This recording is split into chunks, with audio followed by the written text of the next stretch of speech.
আপনারা জানেন ছাত্রদের একজন নেতা ভিপি নুরুল হক নূর, চেনেন না আপনারা? ভালো একজন নেতা। তাকে গতকালকে কেবা কাহারা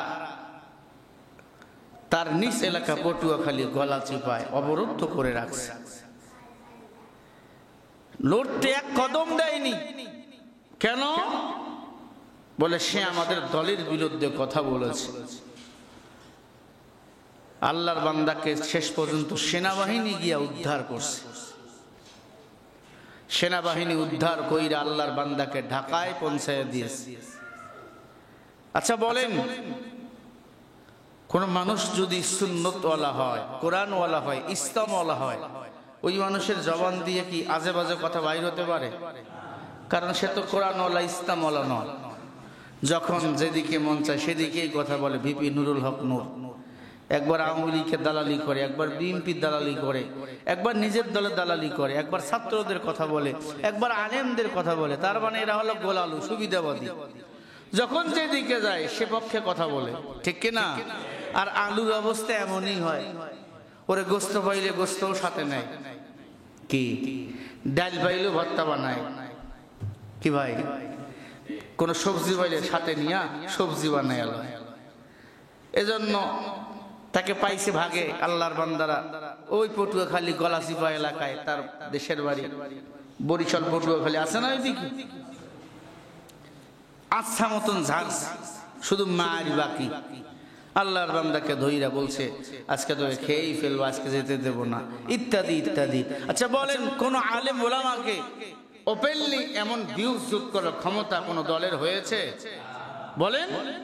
হ্যাঁ, ইস্যু বানাইয়া কিছু কত কথা বলছে, ইস্যু বানাইয়া কিছু বিউজ করার চেষ্টা করছে, কিন্তু আলেম ওলামাকে বাংলাদেশে এমন অকট্ট ভাষায় গালিগালাজ করবে, এক জায়গায় তাকে ঠেকাইয়া রাখবে, অবরুদ্ধ করে রাখবে, এমন ক্ষমতা কোনো বাবার সন্তানের হয় নাই, মায়ের সন্তানের হয় নাই। কারণ আলেমদেরকে মানুষ কলিজা দিয়ে ভালোবাসে।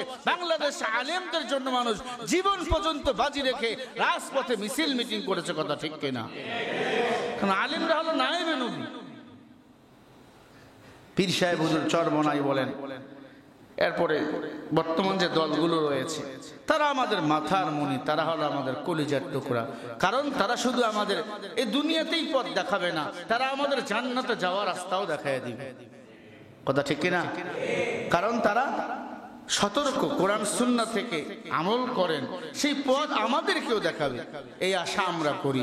আল্লাহ তাআলা এই জাতিদেরকে, আলেমদেরকে শ্রদ্ধা করার তৌফিক দান করেন।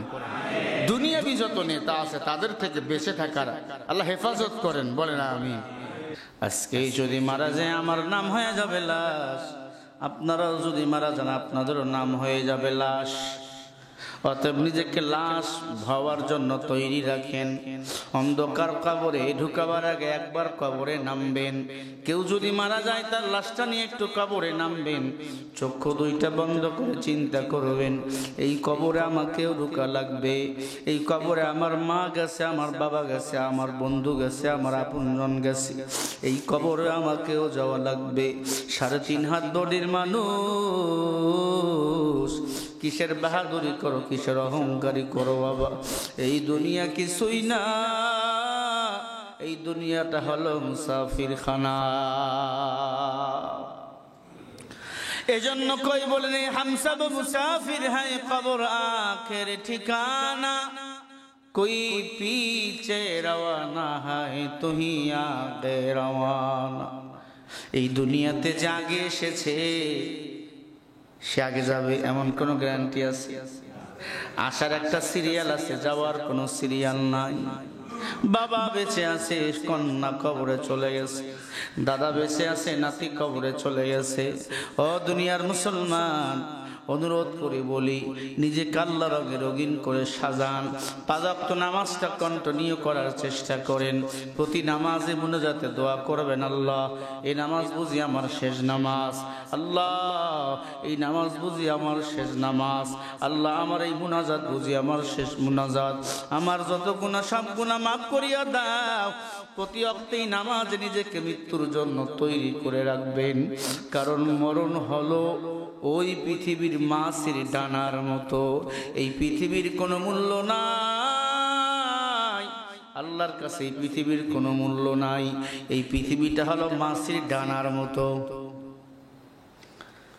পৃথিবীতে যদি মূল্য থাকতো, আল্লাহ হিন্দু বৌদ্ধ খ্রিস্টানদের এত সম্পদ দিত না। এই সম্পদ পাইয়া তারা ইসলামের বিরোধিতা করে। আল্লাহর কাছে পৃথিবীর কোনো মূল্য নাই। মাছের ডানার মতো হলো এই পৃথিবী। আমরা পৃথিবীর জন্য পাগল হব না রে বাবা। চিন্তা করে দেখেন, মাথার চুলগুলো সাদা হয়ে গেছে, দাড়িগুলো সাদা হয়ে গেছে। কে বানাইলো সাদা? শরীরের চামড়াগুলো ঢিল হয়ে গেছে, শরীরের শক্তি কমে গিয়ে গেছে।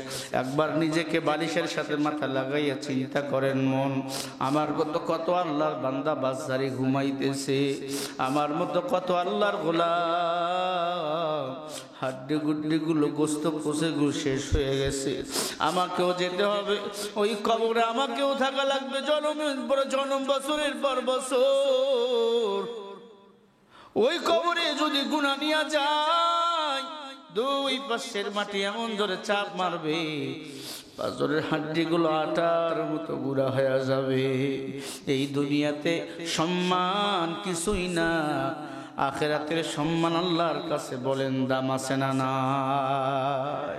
আখিরাতের সম্মান নিজেকে বানান, সুন্নতের আমলওয়ালা নিজেকে বানান, সুন্নতের আমলওয়ালা নিজেকে বানান। মুখের দাড়িটাকে লম্বা করে দেন, রসুলের সুন্নতের জুব্বা শরীরে পরা লাগাইয়া দেন, মিসওয়াকের আমল চালু করে দেন, মাথায় টুপিটা রেখে দেন। আল্লাহর কসম করি বলি, অবস্থায় যদি মরিয়া যান, ফেরেশতারা সালাম দিয়ে কবর থেকে চলিয়া যাবে। আপনার সওয়াল জবাবের উত্তর ফেরেশতারা আল্লাহর কাছে দিয়া দিবে। সুন্নতের আমল করেন, সুন্নতের আমল করেন, সব জায়গায় সুন্নতের আমলওয়ালা হন, ইনশাআল্লাহ বিপদ থেকে হেফাজত করবেন আমার আল্লাহ। মৃত্যুর জন্য নিজেকে তৈরি রাখেন। এই যে ভাবেন না আমি ছাড়া আমার সংসার চলবে না, কে বলছে? দেখেন যারা মারা গেছে, কত যুবক মারা গেছে। এই যে আমাদের এখানে জোড়া খুন হলো না, তারাও তো যুবক মারা গেছে। তাদের সংসার কি থেমে আছে? হোক না একটু সুখে কষ্টে চলছে, থেমে তো নাই। কোথা থেকে এসেছো মানুষ, কোথা যেতে হবে, কে আনিল কে খেলিল খেলা হবে।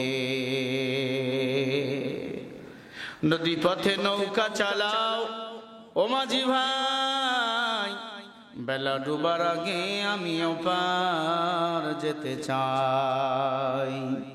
ডুবে গেলে বেলা রে আর ওঠে না, ভেঙ্গে গেলে মেলা রে আর জমে না। আজরাইল এসে যখন ধরবে, দরজা যখন দাঁড়াবে, প্রস্রাব করে দেয় অনেকে। কে তুমি? বলে আনা মালাকুল মাউত আজরাইল।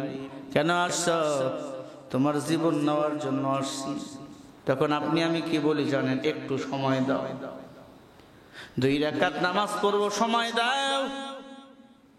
আজরাইল বলে বান্দা এখন সময় দেওয়ার কোনো সুযোগ নাই, কোন নবী রাসূলকে আমি সময় দেই নাই, তোমাকেও সময় দেব না।